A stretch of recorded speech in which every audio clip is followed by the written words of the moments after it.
Lebih dari 7.000 orang bertarung merebut 702 kursi parlemen RI di pemilu tahun ini. Di antara calon-calon tersebut muncul calon-calon muda yang berusia sekitar 21 hingga 30 tahun. Beberapa dari mereka bahkan belum memiliki pengalaman politik di pemerintahan. Keyakinan apa yang membawa mereka terjun ke politik praktis dan strategi apa yang mereka siapkan untuk menghadapi pesaing yang lebih senior? Herdi Kusuma menghadirkan liputannya untuk Anda. Sebenarnya dari dulu saya tertarik sama politik.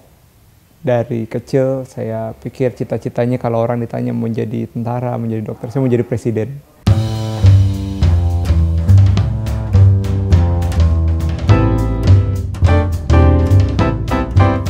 Umurnya 26 tahun ketika Yoga Dilga Cahya mendaftarkan diri ke Komisi Pemilihan Umum sebagai peserta pemilu 2014. 10 tahun menetap di Singapura, dirinya memutuskan kembali ke tanah air.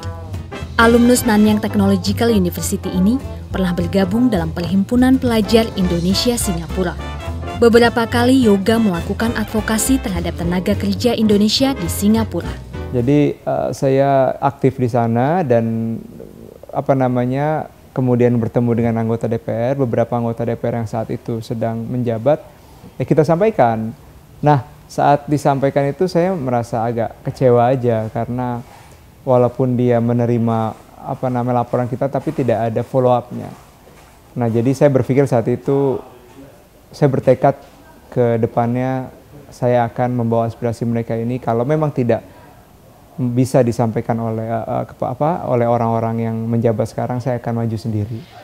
Begitu dihampiri tawaran menjadi caleg, ia melepas pekerjaan di lembaga pemerintahan Singapura yang gajinya hampir setara dengan politisi di Senayan. Melalui jargon kampanye putih, Yoga mengenalkan transparansi dana kampanye dengan memajang penyumbangnya di website.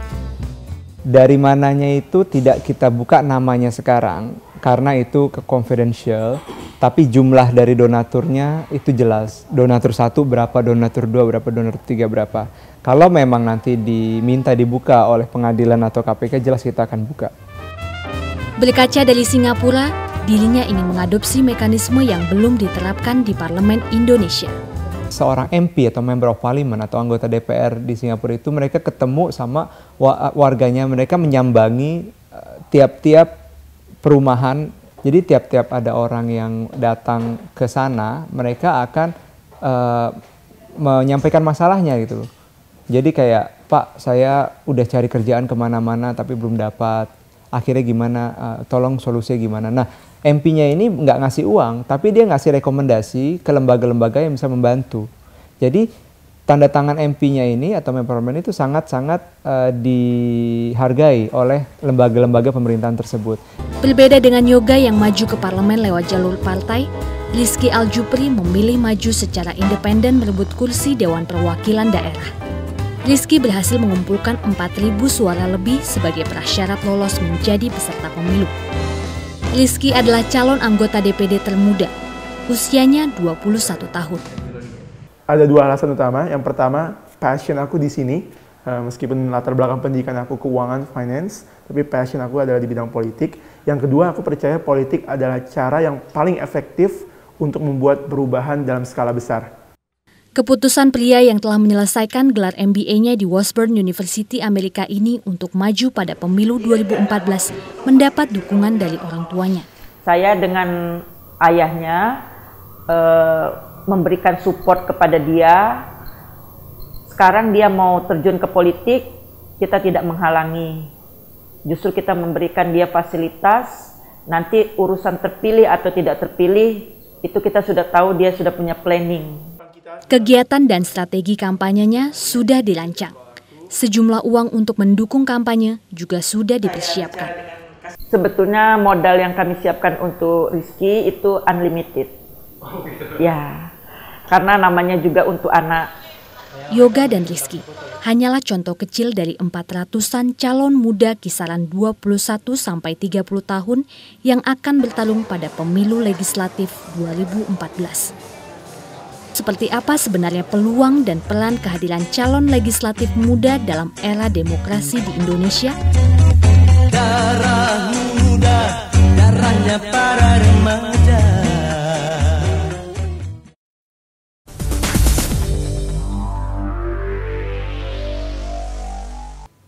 Keterlibatan politisi muda di Parlemen Indonesia sebenarnya bukanlah hal baru.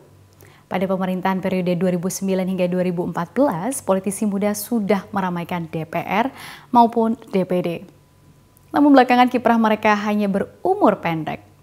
Mereka justru terlibat dalam sejumlah skandal korupsi dan dinilai tidak mampu menahan tekanan politik yang ada. Rasa pesimis publik inilah yang akan menjadi tantangan politisi muda yang maju untuk periode ini.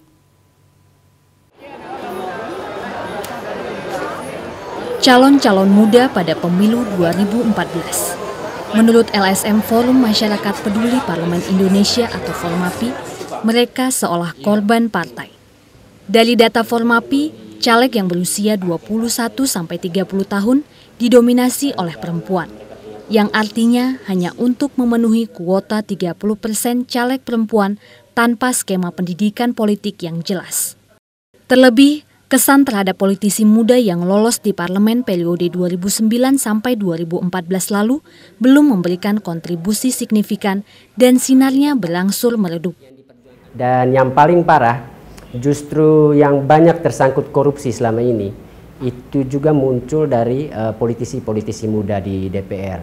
Jadi bicara soal potensi, bicara soal peluang, bicara soal regenerasi dalam bidang politik, kemudian kita berhadapan dengan fakta bahwa saat kita mendorong banyak kaum muda untuk terlibat di dalam dunia politik, pada saat yang sama kita juga menyaksikan yang sudah dipercayakan menjadi politisi tidak bisa menjaga etikanya untuk menjadi politisi yang benar-benar.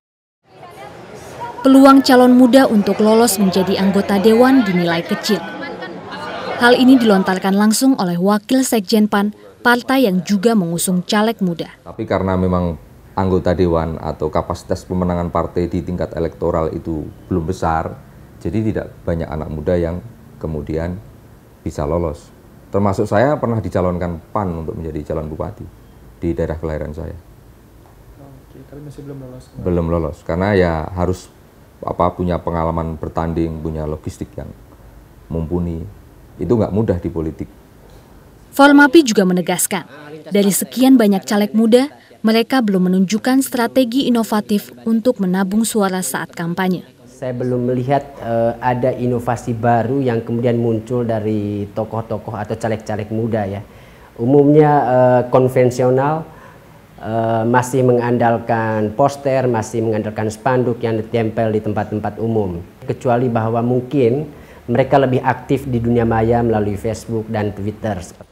Kendati pemuda peserta pemilu tahun ini juga diikuti latar belakang pendidikan yang mumpuni, pesimisme masih dilekatkan pada mereka. Di DPR ini begitu banyak kepentingan yang bermain, dan kadang-kadang otak yang cerdas tidak akan punya dampak apa-apa ketika kemudian dia begitu lugu berhadapan dengan politisi-politisi yang sudah berpengalaman. Kehadiran politisi muda bisa jadi membawa harapan baru bagi masyarakat. Tapi bukan tidak mungkin, kehadiran mereka malah menambah jejak hitam politisi senior yang terjerambab kasus korupsi. Politik itu kotor. Aku setuju sekali politik itu kotor. Tapi jangan sampai tujuannya kotor. Jadi tujuan setiap orang yang berpolitik harus bersih. Jalan ke situnya kotor, oke lah. Tapi tujuan akhirnya harus bersih.